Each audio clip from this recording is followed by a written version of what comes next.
के पास तो कुछ है नहीं, सो मेहनत मजदूरी करे, बालक का भरण पोषण करे। जो जो पुत्र मांगता है माँ वो हर संभव प्रयास करके उसको देती। समय आगे बढ़ा, बालक युवा हो गया। अच्छा, युवानी जिनकी सुधर जाती है उनका बुढ़ापा हंसता मुस्कुराता बीतता है। मन युवानी में ही बिगड़ता है,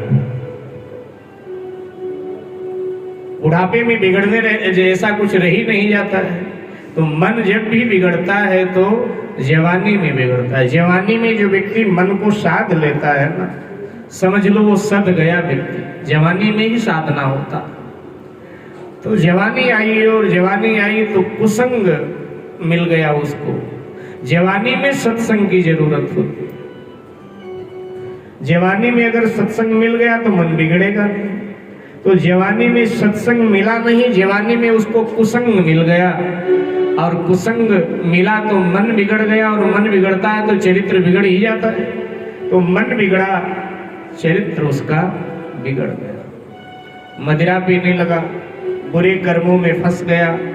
माँ के पास शिकायत आती है, माँ कहती नहीं नहीं मेरा बेटा ऐसा नहीं है। अकेले में उसको समझाती है और फिर उसको लगता है कि मेरा बेटा है, मैं समझाऊंगी तो सुधर जाएगा।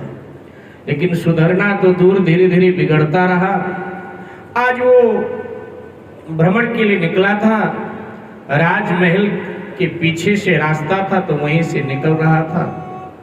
कहीं खिड़की में राजकुमारी खड़ी हुई थी। अचानक राजकुमारी पर इस युवक की दृष्टि गई, आकर्षित हो गया और राजकुमारी के नजदीक पहुंचा और कहने लगा कि तुम्हारे रूप सौंदर्य को देखकर मैं तुम पर आकर्षित हो गया हूं, सो मैं तुमसे विवाह करना चाहता, आप मुझसे विवाह कर लो। प्यार भरी अनेक बातें कुल मिलाकर इसने किया उसके साथ। राजकुमारी थी, पढ़ी लिखी थी, समझदार थी।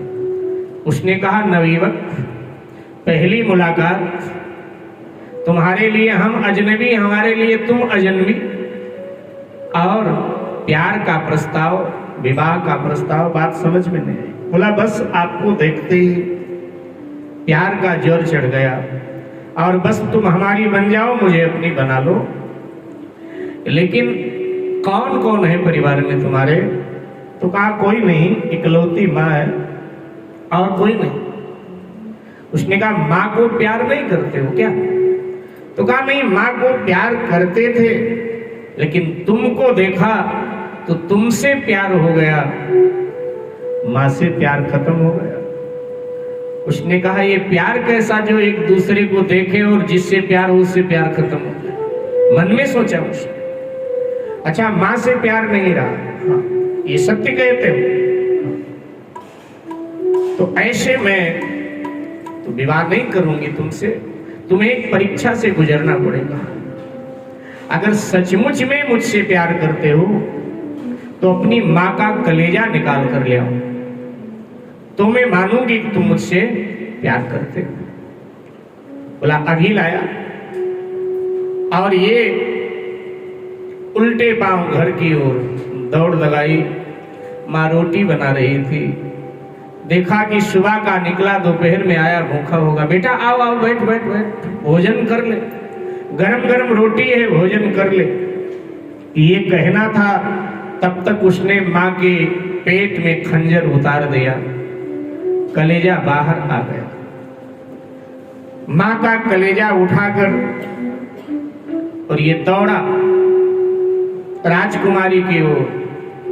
कथा कहती है कि ठोकर लगा, मुंह के बल धड़ाम से गिर पड़ा तो माँ की रूह, माँ की आत्मा बोल पड़ी। आवाज आई, मेरे बेटे उठ जा, तुझे चोट तो नहीं आई? फिर भी कातिल को लज्जा नहीं आई, कोई पछतावा नहीं। कलेजा उठाया, फिर दौड़ लगाई, राजकुमारी के पास पहुंच गया। देखो मैं तुम्हें कितना चाहता हूं, तुम्हारे लिए मैं माँ का कलेजा निकाल करके ले आया। ये लो देखो, और अति शीघ्र हमारी बन जाओ। राजकुमारी ये देख करके क्रोध में भर उठी और उसने खींचकर एक थप्पड़ गाल पर लगाया और कहा, मूर्ख, जो अपनी मां का नहीं हो सकता है वो दुनिया में किसी का नहीं हो सकता है। मां ने तुझे 9 महीने अपने उदर में रखा, कितनी पीड़ा सहन किया होगा, फिर तुझे जन्म देकर तेरे मल मूत्र में लौट करके तुझे इस उम्र तक लाकर खड़ा किया और वासना के पीछे तूने मां की हत्या कर दी। नहीं नहीं, तुझे मैं ऐसा दंड दिलाऊंगी कि आने वाले समय में ऐसा करते हुए हर पुत्र की रूह कांप जाए। ऐसा कोई पुत्र अपने मां के साथ व्यवहार न करे। और उसने उसी समय सैनिकों को आवाज लगाई। सैनिक आ गए, कहा कि इसको पिताजी के दरबार में ले जाओ। उसको बंदी बना लिया। उस नवयुवक को राजा के दरबार में पेश किया। जुर्म क्या है सैनिकों ने बुलाया, बताया। राजा ने अपनी राजकुमारी को बुलाया दरबार में। राजकुमारी से पूछा, क्या ये सब सत्य है जो सैनिक बता रहे हैं? राजकुमारी ने कहा, बिल्कुल सत्य। राजा ने कहा, इसको मृत्यु दंड की सजा दिया जाए, क्योंकि ये और किसी का कातिल नहीं, अपनी मां का कातिल है। जिस मां ने इसे जीवन दिया, जन्म दिया, भरण पोषण किया, इसने अपनी मां की हत्या कर दी। इसलिए इसकी मृत्यु दंड दिया जाए, जिससे आने वाले समय में कोई ऐसा कर्म ना करे जो इसने किया है। और कथा कहती है कि जब उसको सूली पर चढ़ा रहे थे, फांसी देने जा रहे थे, जल्लाद जब उसको सूली पर चढ़ा रहे थे, तो उसी समय फिर मां की आत्मा को आवाज आई, राजन नहीं नहीं, मेरे बेटे को छोड़ दो, मेरा बेटा तो निर्दोष है। मैं ही बीमार रहती थी, इसलिए मैंने ही अपनी हत्या स्वयं कर लिया। मेरा बेटा निर्दोष है। तो मेरे भाई बहन, ये होती है मां। कथा कहती है कि राजा ने अंततः उसको छोड़ दिया। मृत्यु दंड की जो सजा दिया था उसे राजा ने वापस ले लिया। तो इसको मां कहते हैं। ये मां होती है। मां हमेशा करुणा ही करती है, मां हमेशा कृपा ही